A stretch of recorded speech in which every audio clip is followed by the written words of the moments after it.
bersama dengan seorang doktor semalam. Hari Isnin hari itu kita dah jemput beliau dan kita bersama dengan beliau sekarang ini di talian Ketua Pegawai Perubatan Mega Klinik Zahran, iaitu Dr. Muhammad Atmam Muhammad Sarif. Apa khabar, doktor? Okey, baik. Assalamualaikum warahmatullahi wabarakatuh. Waalaikumsalam. Doktor sihat ya? Sihat, alhamdulillah. Syukur.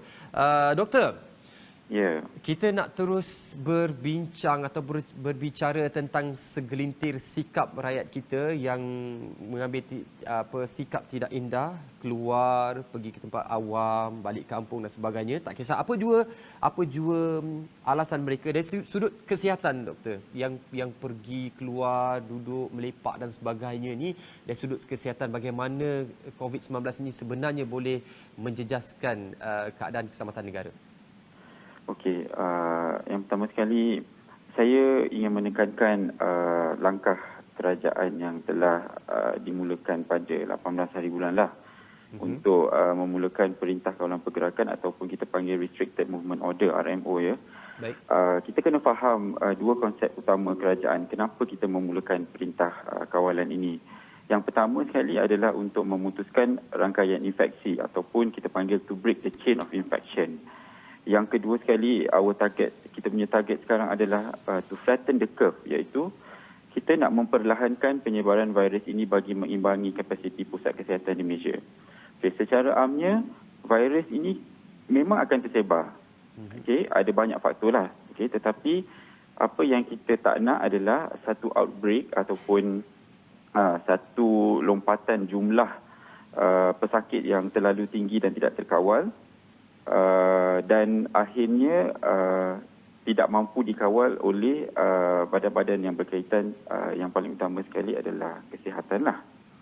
Dan masalah lain adalah kalau kita tengok statistik perbandingan di Korea Selatan dan juga Itali, saya ambil yang di Korea Selatan dahulu. Yang pertama sekali, saringan COVID-19 ini diberikan secara meluas dan random di sana. Dan laporan menunjukkan majoriti golongan yang kurang daripada 40 tahun masih lagi boleh bersifat sebagai carrier, iaitu mereka ni tak ada gejala. Tetapi mereka adalah menghidap penyakit COVID-19. Jadi bertindak sebagai carrier. Jadi dia sihat seperti biasa, seperti orang awam. Namun mereka membawa virus tersebut di badan mereka lah.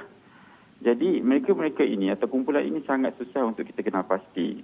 Dia mungkin adalah mereka-mereka yang lalu lalang di luar sana, di kaunter-kaunter awam, di tempat awam ataupun di tempat ibadah sendiri. Mungkin kalau ada yang buat kenduri seperti yang disebut tadi, kenduri kendara kan.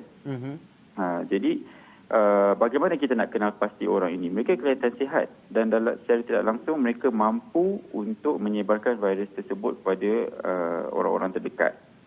Jadi sekali lagi saya ingin menekankan, inilah risiko yang sebenarnya kita semua hadapi sekarang. Baik. Jadi sangat penting RMO ni sebenarnya. Baik, doktor. Kalau kita lihat kalau yang berumur kurang daripada 40 tahun dikira sebagai carrier ataupun pembawa. Tapi kalau kita lihat daripada mereka yang berisiko tinggi, dalam anggaran umur berapa yang berisiko tinggi kalau dijangkiti, mereka berisiko tinggi untuk sukar untuk diselamatkan? Okey. Tadi saya sebut mengenai statistik di Korea Selatan. Saya ingin sekali lagi berkongsi satu lagi statistik yang telah dibuat di Itali. Okey, di Itali, data yang mereka perolehi menunjukkan mereka-mereka yang berumur lebih daripada 60 tahun ke atas dan mempunyai underlying disease ataupun penyakit-penyakit kronik yang memang sudah sedia ada lah.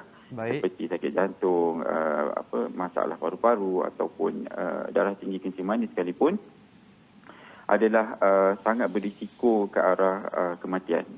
Baik. Jadi sangat bahaya mereka-mereka yang pembawa ini apabila mereka memindahkan jangkitan mereka kepada golongan-golongan yang berisiko, iaitu lebih daripada 60 tahun ke atas.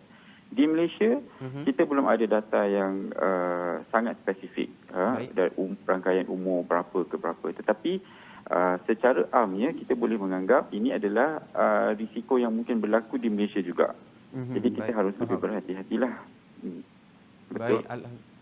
Baik. Alhamdulillah. Terima kasih, doktor. Ya, Jadi sama-sama. kami ucapkan jutaan terima kasih kepada doktor. InsyaAllah doktor bertugas. Ya, bertugas masih. InsyaAllah semoga Allah lindungi doktor dan keluarga doktor dan seluruh kaki tangan kesihatan yang sedang berjuang sekarang ini. Terima kasih, hanya Allah saja dapat membalas. Terima kasih doktor. InsyaAllah ada rezeki kita berjumpa lagi.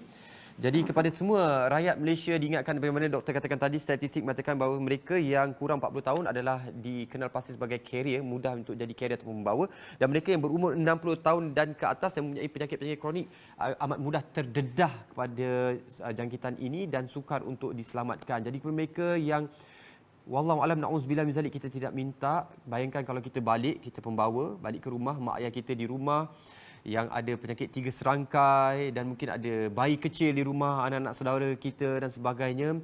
Tolong fikirkan mereka. Jangan jadi seorang yang sangat pentingkan diri sendiri. Tindakan kita boleh membawa maut pada orang lain. Dan kita akan berhenti berehat seketika. Kembali selepas ini kita bersama dengan Ustaz Dr. Nur Muhammad